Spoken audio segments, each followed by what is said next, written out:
Praise the lord. యోహాను సువార్త 21వ అధ్యాయము 7వ వచనం మనం ధ్యానించుకుందాం. కాబట్టి యేసు ప్రేమించిన శిష్యుడు ఆయన ప్రభువు సుమి అని పేతురుతో చెప్పాను. ఆయన ప్రభువు అని సీమోను పేతురు విని వస్తహీనుడై ఉన్నందున పైబట్ట వేసి సముద్రములో దుమ్మికేను. హల్లెలూయా. దేవునికి స్తోత్రం. హల్లెలూయా. మన ప్రభువును రక్షకుడైనటువంటి యేసు క్రీస్తు నామములో హీ మస్ట్ ఇంక్రీజ్, ఆయన హెచ్చవలసి ఉన్నది అనేటువంటి అనుదిన ఆధ్యాత్మిక కార్యక్రమ వీక్షకులైన మీ అందరికీ నా హృదయపు లోతుల్లోంచి ప్రత్యేకమైన వందనాలు తెలియజేస్తున్నాను. Praise Lord, shalom, may God bless you. ఈ దినమంతా మీకు ఆశీర్వాదకరంగా ఉండాలని నేను కోరుకుంటున్నాను. ఈ కార్యక్రమం వీక్షించడానికి సిద్ధపడి వచ్చారు మీరు. అందును బట్టి మీ సమయాన్ని, అమూల్యమైన సమయాన్ని మీరు కేటాయిస్తున్నారు. ఇంచుమించు 28-29 నిమిషాల సమయాన్ని మీరు కేటాయించబోతున్నారు. మీరు ప్రభువు కోసం వెచ్చించినటువంటి ఈ సమయం వ్యర్థం కాదు. ఇది ఆశీర్వాదకరమైన సమయం. దేవుడు మీరు గడిపినటువంటి ఈ నిమిషాలను బట్టి దేవుడు మిమ్మల్ని ఇంకను మీ జీవితంలో అనేకమైన ఆశీర్వాదకరమైన క్షణాలని తీసుకొని వస్తాడని నేను భావిస్తున్నాను. మీ వ్యక్తిగతమైన ధ్యానాలు ముగించుకున్నారని నేను భావిస్తున్నాను. ప్రతిరోజు దేవుని వాక్యం ధ్యానించాలి. దేవుని బిడ్డలు కాదు ఉన్నటువంటి దేవుని వాక్య ధ్యానం. అన్ని జనులకి దేవుని వాక్యం లేకపోతే ధ్యానించాలనో లేకపోతే ఇతర మతాలో లేదు. మనకు దేవుని వాక్యం ధ్యానించాలి. నువ్వు బోధకుడువైనా బోధకుడు కాకపోయినా దేవుని వాక్యాన్ని ధ్యానించాలి. ఈ సందర్భంలో ఒక చిన్న మాట చెప్పేసి నేను దేవుని వాక్యాల్లోకి వెళ్తాను. కొన్ని సంవత్సరాల క్రితం ఒక చైనా మిషనరీ, ఆయన పేరు లేలాండ్ వాంగ్ అనేటువంటి ఈ చైనీస్ మిషనరీ తన జీవితంలో కొన్ని రోజులు లేకపోతే కొన్ని నెలలు తన పనులు, తన అర్జెంట్ పనులు, లేకపోతే తన వృత్తి సంబంధమైన పనులు ప్లస్ ఆత్మీయ జీవితాన్ని బ్యాలెన్స్ చేయలేక దేవునికి దూరం అయిపోతున్నాడని భావించిన సందర్భాలు అనేకం ఉన్నాయంట. అరే ఈరోజు సరిగా ప్రార్థన చేసుకోలేదు, ఈరోజు సరిగా వాక్య ధ్యానం చేయలేదు అని బాధపడిన సందర్భాలు ఉన్నాయట. ఇటువంటి సందర్భంలో ఏం చేయాలి? మనసు క్షోభిస్తుంది, ఏం చేయాలని ఆలోచించి ఆయన ఏం చేశాడంటే ఒక తీర్మానం తీసుకున్నాడట. ఇక మీదట నేను ప్రతిరోజు నేను వాక్యం చదువుతాను, వాక్యం చదివితేనే బ్రేక్ఫాస్ట్ చేస్తాను. ఆయన ఒక చిన్న క్యాప్షన్ లేకపోతే చిన్న టైటిల్ తీసుకొచ్చిన మోటో ఏంటంటే no Bible no breakfast. Bible చదవలేదా ఆ రోజు బ్రేక్ఫాస్ట్ చేయండి. నేను దేవుని స్తోత్రం. ఈ ఆయన యొక్క కోట్ లేకపోతే ఆయన యొక్క సూక్తి, ఆయన యొక్క నినాదం ప్రపంచంలో అనేక మంది ప్రజలను మోటివేట్ చేసింది. ఒక చైనా మిషనరీ ఇలా తీర్మానం తీసుకొని సుమారు తన జీవితంలో, తన మిగిలిన జీవితంలో 44 సంవత్సరాలు ఈ స్టేట్మెంట్గా కట్టుబడి ఉన్నాడట. No Bible no breakfast. గత కొన్ని దినాల క్రితం జరిగినటువంటి సేవకుల కూడికలో గిడియోన్ ఫెలోషిప్ ఇంటర్నేషనల్ అనేటువంటి మా సహవాసపు సేవకులకు కూడా ఇదే ఛాలెంజ్ ఇచ్చాను నేను. No ministry no meals. Ministry చేయలేదా ఆ రోజు మీల్స్ చేయకూడదు. ఉపవాసం కాదు. మళ్ళీ ఒకవేళ పాస్టమ్మలు ఏమండి భోజనం చేయలేదా, చేయరా అంటే లేదు. ఏం ఫాస్టింగా? ఫాస్టింగ్ కాదు. అయినప్పటికీ ఈరోజు మినిస్ట్రీ చేయలేదు కాబట్టి నో మినిస్ట్రీ నో మీల్స్. అపోస్తలుడైన పౌలు తెస్సలోనిక సంఘానికి అదే రాశాడు. పని చేయని వాడు భోజనం చేయకూడదు. పని చేయాలి, ప్రభు పని చేయాలి, మనం వర్క్ చేయాలి. ప్రభు పని కోసం మనం పిలువబడ్డాం. ఎవరికో ఒకరికి, ఒక 2-3 కరపత్రాలు పంచడం, లేదా 2-3 కలుసుకోవడం, కొత్త వాళ్ళని పరిచయం చేసుకోవడం, కొత్త వాళ్ళతో మాట్లాడడం, లేదా ఫోన్లో ఒకరిద్దరితో మాట్లాడడం, వాళ్ళకి కొద్ది దేవుని మాటలు చెప్పడం, వాళ్ళకి కొద్ది కౌన్సిలింగ్ చేయడం, మనం చేయడానికి మనకు బోల్డ్ పని ఉంది. కానీ మనం అనుకుంటా ఏం పనులు ఉంటాయండి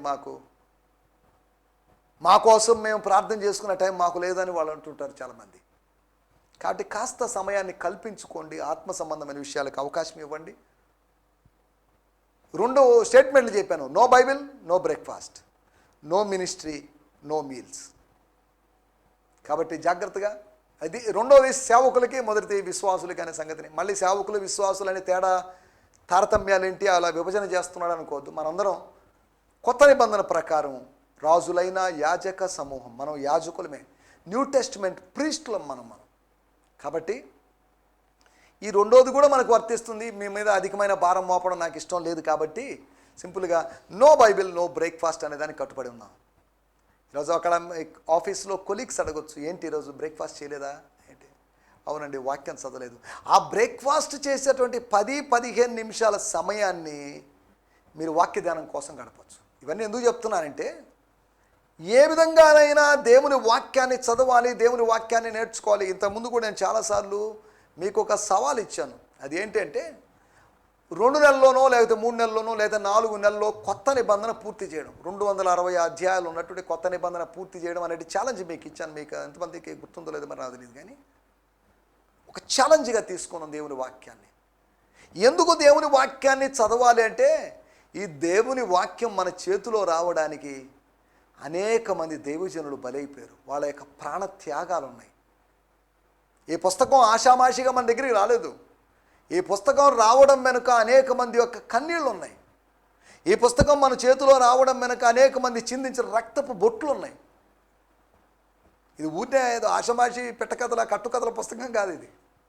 కాబట్టి ఈ వాక్యాన్ని చాలా జాగ్రత్తగా చదవాలి. ఇటువంటి శ్రేష్టమైన గ్రంథం. ఈ పుస్తకం అనేకమైన జీవితాలని, అనేకుల జీవితాలను మార్చిన పుస్తకం, ఇకను మారుస్తున్నట్టు పుస్తకం. కాబట్టి ఈ పుస్తకాన్ని నిర్లక్ష్యం చేయొద్దు.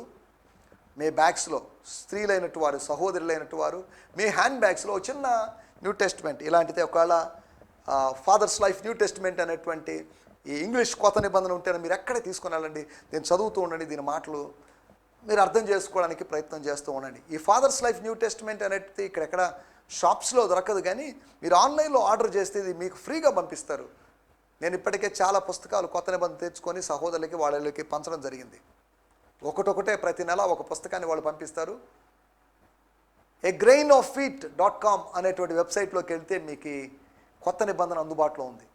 మా ఆధునికమైనటువంటి ఈజీ ట్రాన్స్లేషన్, చాలా చక్కటి ట్రాన్స్లేషన్. కాబట్టి దీన్ని చదువుతూ నేను ఇప్పుడు నా తెలుగు బైబిల్తో పాటు నేను దీన్ని తీసుకుని వెళ్తుంటాను. దీన్ని కంపేర్ చేసుకొని కొత్త విషయాలు తెలుసుకోవడానికి. కనుక ఇటువంటి న్యూ టెస్ట్మెంట్ కోసం మీరు ప్రయత్నం చేయండి. ఒకవేళ దానికి సంబంధించిన వివరాలు, మీకు మరిన్ని వివరాలు కావాలంటే యూట్యూబ్లోనో లేకపోతే నాకు వాట్సాప్ ద్వారా మీరు సంప్రదించాల్సిందిగా కోరుతున్నాం. రండి మనం దేవుని వాక్యాన్ని ధ్యానించుకుందాం. ప్రభువు నేర్పినటువంటి పాఠాలు. ప్రభు మన బోధకుడు, మన ప్రభు. ఆయన పాఠాలు నేర్పించగలడు.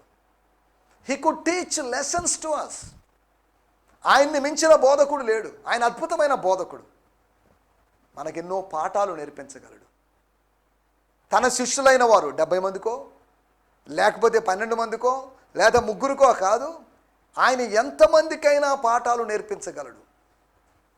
ఒక ఉపాధ్యాయుడు కొంతకాలం పనిచేసి ఒక 20 సంవత్సరాలు, 25, 30 సంవత్సరాలు పనిచేసి రిటైర్డ్ అయిపోతాడు. కానీ ప్రభువు రిటైర్డ్ కానటువంటి, రెస్ట్లెస్గా ఉన్నటువంటి, కంటిన్యూగా కొనసాగుతూ ఉన్నటువంటి బోధకుడు ఆయన. మన ఆత్మ బోధకుడు ఆయన. క్లాస్ రూములోకి వెళ్తేనే బోధించేటువంటి ఉపాధ్యాయులు మనకున్నారు. కానీ క్లాస్ రూమ్కి వెళ్ళకపోయినప్పటికీ నీ ఆత్మనే క్లాస్ రూమ్గా మార్చి, అనగా నీ ఆత్మనే పాఠశాలగా మార్చి పరిశుద్ధ గ్రంథంలోని అద్భుతమైన పాఠాలు ఆయన నీకు నేర్పించగలడు. దేవునికి స్తోత్రం. హల్లెలూయా. ప్రభు ఏం పాఠాలు నేర్పించాడు? చాలా పాఠాలు నేర్పించాడు. ఒకటే అని కాదు. He taught us many things. వారి ముందు అనేకమైన సూచక్రియలు చేశాడు. అలాగైతే వారికి అనేకమైన విషయాలు బోధించాడు. కొండ మీద ప్రసంగంలో 3 రోజుల ప్రసంగం, అది 3 అధ్యాయాల్లో ఉన్నట్టు సుదీర్ఘమైనటువంటి ప్రసంగం.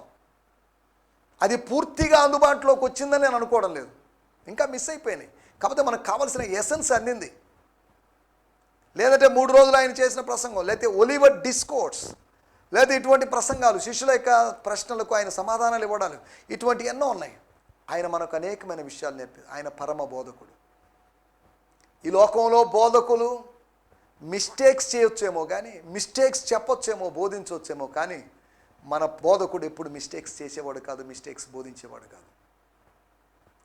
ఎందుకంటే ఆయన వయసు పైబడ్డం అనేది ఆయనకి లేదు. ఆయనకి ఓల్డ్ ఏజ్ అనేది లేదు.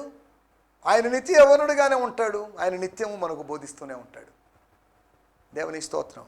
ఈ యోహాను సువార్త 21వ అధ్యాయంలో యేసు ప్రభు నేర్పించిన పాఠాలేంటి? 3 ప్రాముఖ్యమైన పాఠాలను మీకు జ్ఞాపకం చేయాలని ఆశిస్తున్నాను. మొట్టమొదటి విషయము వర్స్ 7, 7వ వచనం. కాబట్టి యేసు ప్రేమించిన శిష్యుడు ఆయన ప్రభు సుమి అని పేతురుతో చెప్పాను. ఆయన ప్రభువు సుమి అని పేతురుతో చెప్పాను. ఆయన ప్రభువు అని సీమోను పేతురు విని వస్త్రహీనుడై ఉన్నందున పైబట్ట వేసి సముద్రంలో దుమికెను. చాలండి. జక్కయ్య ఇంటికి వెళ్ళినప్పుడు యేసు ప్రభు, జక్కయ్య నువ్వు పాపివి, ఎందుకు ఈ అన్యాయంగా అక్రమంగా తీసుకుంటున్నావు, ఏంటిదంతా, ఆ పాప జీవితానికి స్వస్తి పలుకు అని పెద్ద ప్రసంగం చేయలేదు. ఆయన సాన్నిధ్యంలో పశ్చాత్తాపం వచ్చేసింది. ఆయన సాన్నిధ్యంలో, ఆయన ముఖకాంతిలో మన రహస్య పాపాలు కనబడుతున్నాయి. రహస్యంగా తీసుకున్న లంచం, రహస్యంగా సంపాదించుకున్న డబ్బు సంగతి మనకు అర్థమవుతుంది. అన్యాయంగా అక్రమంగా ఉన్నటువంటి మాటలు లేకపోతే సంబంధాలు, ఇవన్నీ మనకు అర్థమవుతాయి ప్రభు యొక్క సన్నిధిలో. ఆయన ముఖకాంతిలో మన రహస్య అనగా ఆయన సన్నిధిలో, ఇన్ హిస్ ప్రజెన్స్ ఆయన చెప్పినప్పుడు ఒక మాట చెప్పాలి. హీబ్రూ భాషలో ప్రజెన్స్ అనే పదానికి, ఆయన సాన్నిధ్యం అనేటువంటి పదానికి సమానమైన పదం లేదు. అందుకని ఎక్కడైనా సరే బైబిల్లో ప్రభు సన్నిధి అని అంటున్నప్పుడల్లా హీబ్రూ భాషలో ఏముంటుందంటే హిస్ ఫేస్ ఆఫ్ గాడ్. ఆది కాండంలో 32వ అధ్యాయంలో ద ఫేస్ ఆఫ్ గాడ్, పెనుయేల్ అనే మాటను మనం చూస్తున్నాం. ఏల్ అనగా ప్రభు ముఖం. ప్రభు ముఖం అంటే గోడకవతల నేను ఒక వ్యక్తి యొక్క ముఖాన్ని చూడలేను, గోడకవతలే. అనగా ఒక వ్యక్తి ఎదుట నేను ఉన్నప్పుడే ఆయన ముఖాన్ని నేను చూడగలను. అనగా ఆయనకు సన్నిహితంగా, ఆయనకు సమీపంగా ఉన్నాము అని ఆయన సన్నిధి అనేది తెలియజేస్తుంది. హిందీలో దాన్ని ఉపస్థితి అన్నారు. స్థితి కాదు, అది ఉపస్థితి. అది కండిషన్ కాదు కానీ సబ్ కండిషన్ అన్నట్టుగా. ప్రభువుకి ఉపస్థితి అంటారు వాళ్ళు. సరే, దేవునికి స్తోత్రం. వీటి వివరణలోకి వెళ్ళలేదు. మనం ఆలోచిస్తున్నట్టు మాటలు ఏంటంటే, ప్రభువు నేర్పించిన పాఠాలు ఏంటి? అనేకమైన పాఠాలు నేర్పించాడు. ఈ అధ్యాయంలో 3 పాఠాలు. మొట్టమొదటి మాట, వెనకంజ వేయతో, don't backslide, don't be a backslider. వెనకంజ వేసేటువంటి విశ్వాసిగా ఉండొద్దు, వెనకంజ వేసే శిష్యుడిగా ఉండొద్దు. అతడు వెనుక తీసిన ఎడల నా ఆత్మకు వాని యందు సంతోషం ఉండదు అని హెబ్రీయులకు రాసిన పత్రిక 10వ అధ్యాయంలో చూస్తున్నాం. బ్యాక్ స్లైడర్ అనగా విశ్వాస భ్రష్టుడైన వాని విషయంలో విశ్వాసుడు కర్త అయినటువంటి ప్రభువు వేదన పడతాడు. విశ్వాసంలో ఫార్వర్డ్గా, ప్రోగ్రెసివ్గా వెళ్ళేవాడిని, విశ్వాసంతో దూసుకుపోయేవాడిని, వాడిని బట్టి ప్రభు సంతోషిస్తాడు. విశ్వాసంలో వెనకంజ వేస్తే అనగా పిలుపులో వెనకంజ వేస్తే, తెగింపులో వెనకంజ వేస్తే, దాతృత్వంలో వెనకంజ వేస్తే ఆయన దుఃఖపడతాడు. విమోచన దినం వరకు ఆయన మనలో ముద్రించబడ్డాడు. పరిశుద్ధాత్మను గురించి రాయబడిన మాట. కాబట్టి పరిశుద్ధాత్మను దుఃఖపరచొద్దు, వెనకంజ వేసి ఆయనకు విలాపాన్ని కలిగించొద్దు. మీరు చేపలు పట్టడానికి వచ్చారు, వలలు వేయడానికి వచ్చారు, దోణెల్లో వచ్చారు. ఏంటిదంతా? What is the need? అవసరత ఏంటి? ఏ పని చేసేటప్పుడైనా 3 ప్రశ్నలు వేసుకోవాలి. నేను అప్పుడప్పుడు చెప్తుంటాను స్థానిక సంఘంలో కూడా. ఒకటి, ఈ పని వలన నాకేం ప్రయోజనం? రెండోది, ఈ పని వలన ఇతరులకి ఏమన్నా ప్రయోజనం ఉందా? మూడోది, ఈ పని వలన దేవునికి ఏమైనా మహిమ కలుగుతుందా? ఇప్పుడు మనం ఆలోచిద్దాం. నేను చేపలు పట్టబోదును అని పేతురు అన్నాడు. మిగతా 6 మంది ఓకే వీఆర్ ఆల్సో కమింగ్ అన్నారు. 7 మంది వెళ్ళారు. దానివల్ల వాళ్ళకేం ప్రయోజనం? నో ప్రయోజనం, ప్రయోజనం లేదు. రెండోది, ఈ 7 మంది చేశారే ఈ పని వల్ల మిగతా 4 శిష్యులకో లేదా సహోదరులకో, మగ్దలేని మరియకో ఇతర మరియకో వీళ్ళకి ఏం ప్రయోజనం? అది కూడా ప్రయోజనం లేదు. మూడోది, ఈ పని చేయడం వల్ల దేవునికి మహిమ కలుగుతుందా? లేదు. ఏం కలిగింది మహిమ? అంటే ఈ పనిని, ఈ 3 విషయాల దృష్టి ఆలోచించినప్పుడు దీన్ని వాయిదా వేయాలి లేదా దీన్ని రద్దు చేయాల్సిన పనిని వాళ్ళు చేసుకుంటూ వెళ్ళారు. నిష్ప్రయోజనమైనటువంటి పనిగా మిగిలింది. అదొక నిర్జీవ క్రియగా మారింది. వల పట్టుకొని వెళ్ళడం, దోణి ఎక్కడం, లేదు అంటే వలలు విసరడం, రాత్రంతా ప్రయాసపడడం. 127వ కీర్తనలో కీర్తనాకారుడు చెప్పినట్లుగా, కావలి వారు రాత్రంతయు మేల్కొని ఉండుట వ్యర్థమే. వీరు ఈ జాలర్లు రాత్రంతా వలలు వేయుట వ్యర్థమైపోయింది. దేవునికి స్తోత్రం. రాత్రంతా ప్రభు సన్నిధిలో గడిపితే ప్రయోజనం ఉంది, ప్రార్థిస్తే ప్రయోజనం ఉంది. తర్వాత రోజు పరిచర్య కొరకు దేవుడు నిన్ను బలంగా వాడుకోగలడు.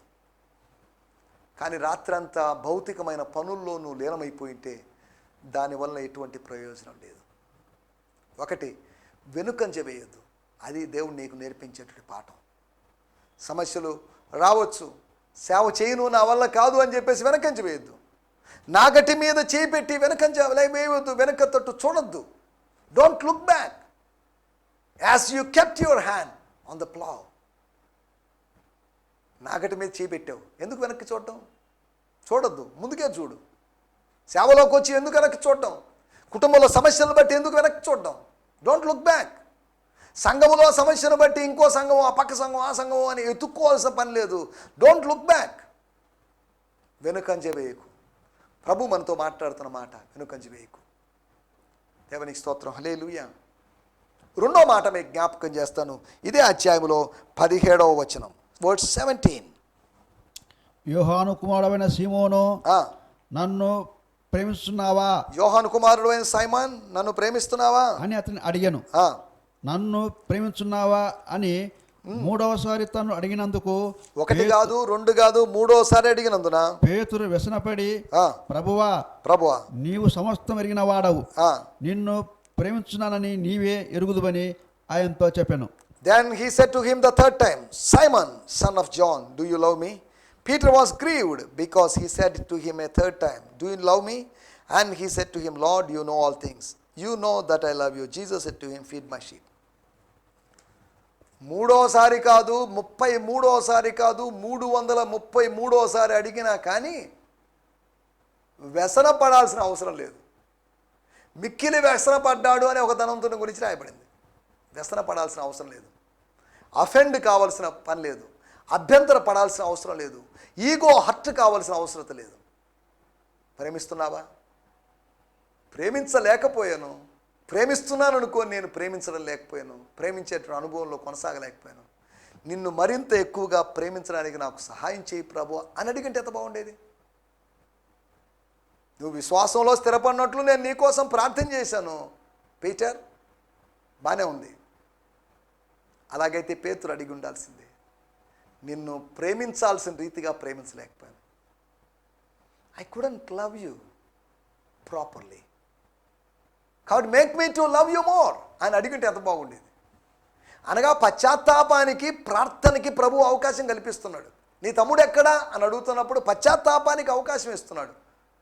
మారు మనసు పొందుటకు దానికి సమయం ఇచ్చితిని, దానికి అవకాశం ఇచ్చితిని.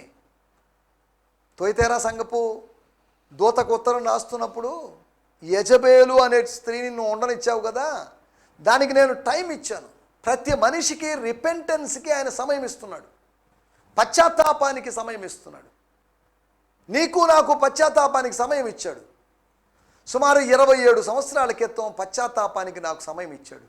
నేను దేవుని కృప అంతకుముందు చాలాసార్లు ఇచ్చాడు.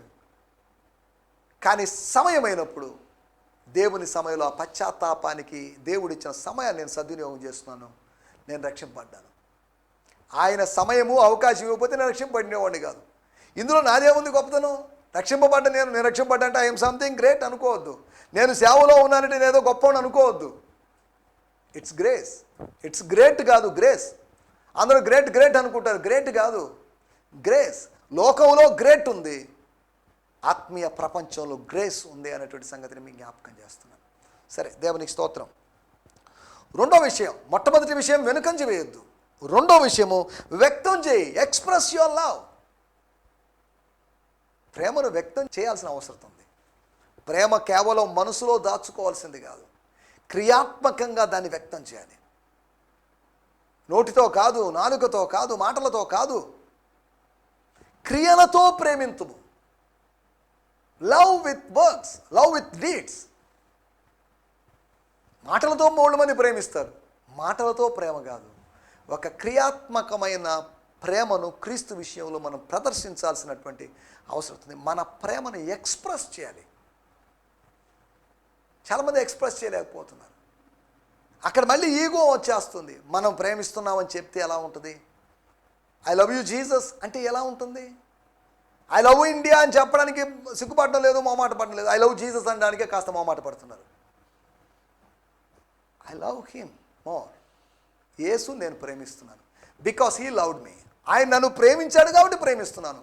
మామూలుగా ప్రేమించలేదు, ఆయన సాధారణంగా ప్రేమించలేదు. తల్లి కన్నా తండ్రి కన్నా విస్తారంగా ప్రేమించాడు. ప్రాణం పెట్టునంతగా ప్రేమించాడు. ఆయనే మొదట ప్రేమించను కనుక మనం ప్రేమిస్తున్నాం. నేనేదో పెద్ద ఆత్మీయుడిని, అవగాహన కలిగి నేను ప్రేమించడం లేదు. Because he loved us first. సిలువ మరణము పొందినంతగా విధేయత చూపించాడు, అంతగా ప్రేమించాడు. కాబట్టి ఇప్పుడు నేను ప్రేమించాల్సి వచ్చింది. ఆయన విస్తారంగా ప్రేమించాడు, ఇప్పుడు నేను ప్రేమించాల్సి వచ్చింది. దేవునికి స్తోత్రం, హల్లెలూయా. మనం ప్రేమిస్తున్నాం. సరే, దేవునికి స్తోత్రం. రెండో విషయం, వ్యక్తం చేయి. Express your love. Don't go back. వెనకంజ వేయకు. రెండో పాఠం, ప్రభువు నేర్పిస్తున్న పాఠం, వ్యక్తం చేయి. ఎయిర్టెల్కి ఆ నెట్వర్క్కి అడ్వర్టైజ్మెంట్లో క్యాప్షన్ ఇస్తారు, ఎక్స్ప్రెస్ యువర్ సెల్ఫ్. వ్యక్తం చేసుకో, టెల్ యువర్ సెల్ఫ్. నిన్ను చెప్పుకో. ఎయిర్టెల్, ఎయిర్లో చెప్పమని అర్థం. నీ మనసులో ఉన్న భావాలు నీ స్నేహితునికో, నీ బంధువుకో, నీ భార్యకో, నీ బిడ్డకో లేకపోతే చెప్పమని అర్థం. Express yourself. Express yourself in the presence of God. దేవుని సన్నిధిలో నిన్ను ఎక్స్ప్రెస్ చేసుకో. I am so and so, I am this much troubled, I have this much problems అని చెప్పండి. అదే మొదటి సమూయేలు గ్రంథం 1వ అధ్యాయం, హన్న తన హృదయాన్ని కుమ్మరించుకుంది. హృదయం ఏంటి, కుమ్మరించుకోవడం ఏంటి? లెటర్గా ఆలోచిస్తే, అక్షరార్థంగా ఆలోచిస్తే ఏ వ్యక్తి తన హృదయాన్ని కుమ్మరించుకోలేడు. హృదయం అనేది కనిపించని విషయం. హార్ట్ గురించి, గుండెకాయ గురించి కాదు మాట్లాడేది మనం. హృదయాన్ని కుమ్మరించడం, లేకపోతే నీళ్ల వలె కుమ్మరించడం అనేది చేయలేం. కానీ హృదయములో ఉన్నదంతా కక్కేస్తున్నాం. She expressed herself in the presence of the Lord. Eli అనే ప్రధాన యాజకుని దగ్గర తనను తాను వ్యక్తపరుచుకుందని కాదు. నో, ఏలి కన్నా గొప్ప ప్రధాన యాజకుడైనటువంటి యెహోవా దేవుని ఎదుట తనను తాను వ్యక్తం చేసుకుంది. Express your love. ప్రతిరోజు ఆరాధనలో, ప్రతి పూట ఆరాధనలో, ప్రతి పాటలో చెప్పండి, ఐ లవ్ యూ జీసస్ అని చెప్పండి. యేసును మనం ప్రేమించే వాళ్ళుగా ఉండాలి. దేవునికి స్తోత్రం. ఒకటి, వెనకంజ వేయకు. రెండోది, వ్యక్తం చేయి. మూడో విషయం, 22వ వచనం మనం గమనించినట్లయితే, స్తోత్రం. యేసు నేను వచ్చు వరకు అతడుంట నాకిష్టమైతే అది నీకేమి, అది నీకే. నీవు నన్ను వెంబడించమనెను. పీటర్, యు ఫాలో మీ.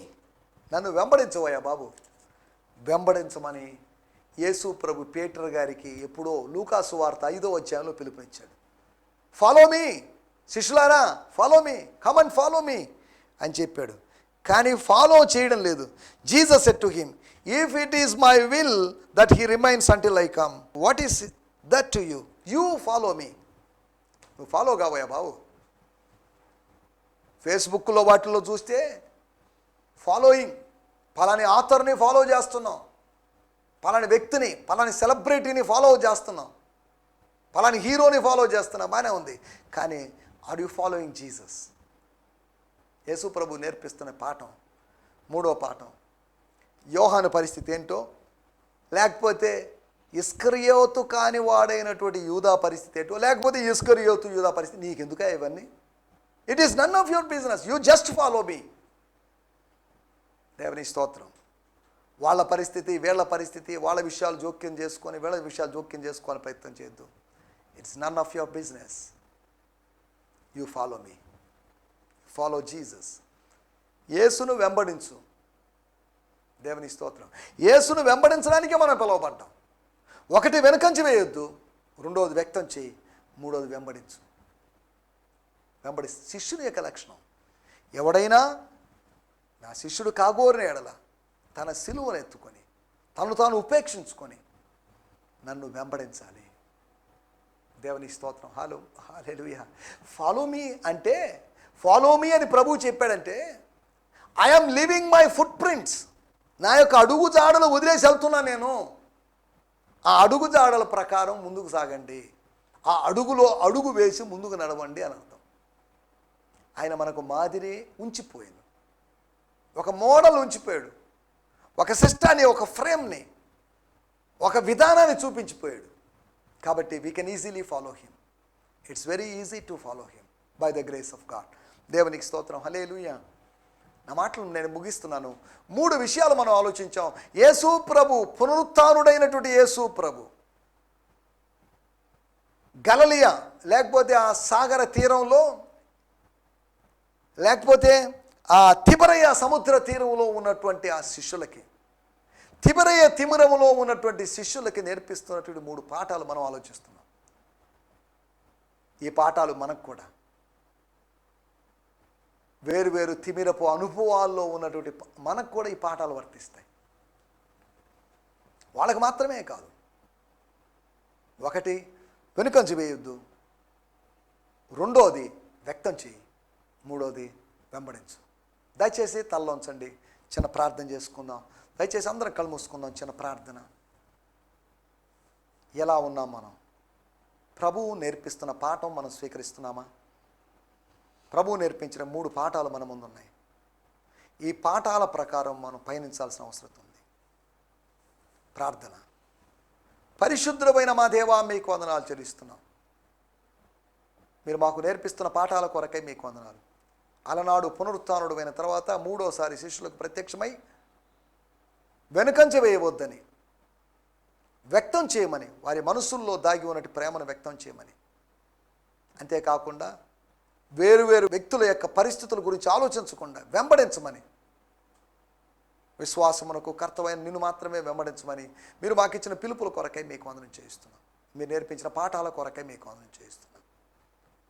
ఈ పాఠాలు కేవలం వినడానికి మాత్రం కాదు, విని అన్వయించుకోవడానికని మేము తెలుసుకుని ముందు సాగుతూ సాయం చేయండి. మీరు బోధించినట్టు ఈ పాఠ పరమ బోధ కూడా పరమ గురువు అయిన నీకు పాదాభివందనం చేస్తూ ఈ పాఠాలను బట్టి మిమ్మల్ని స్తుతిస్తూ యేసు క్రీస్తు నామములోనే ప్రార్థించగలుగుతున్నాం పరమ తండ్రి. ఆమేన్. ఆమేన్. దేవునికి స్తోత్రం. మీ అందరికీ వందనాలు. ప్రభు చిత్తమైతే మరొక ఎపిసోడ్లో మనం కలుసుకుందాం. మీకు ఏమైనా సందేహాలు ఉన్నట్లయితే మీరు దయచేసి సంప్రదించండి. మీకు ఏమైనా ప్రార్థనా విషయాలు ఉన్నట్లయితే దయచేసి వెంటనే సంప్రదించాల్సిందిగా కోరుతున్నాం. హల్లెలూయా. ప్రభు మిమ్మల్ని దీవించును గాక. ఈ సందేశము మీకు ఆశీర్వాదకరంగా ఉందని నమ్ముచున్నాము. ప్రార్థనా అవసరతల కొరకు మమ్మల్ని సంప్రదించవలసిన మా చిరునామా గిద్యోన్ మిషన్ చర్చ్, 6వ వీధి, శాంతినగర్, నెల్లూరు 4, ఆంధ్రప్రదేశ్. పిన్ 524004. మా ఫోన్ నంబర్లు 7036443613 మరి ఒక నంబర్ 9392293010. మా ఈమెయిల్ ఐడి gfihmi2015@gmail.com. దేవుడు మిమ్మును ఆశీర్వదించునుగాక. ఆమేన్.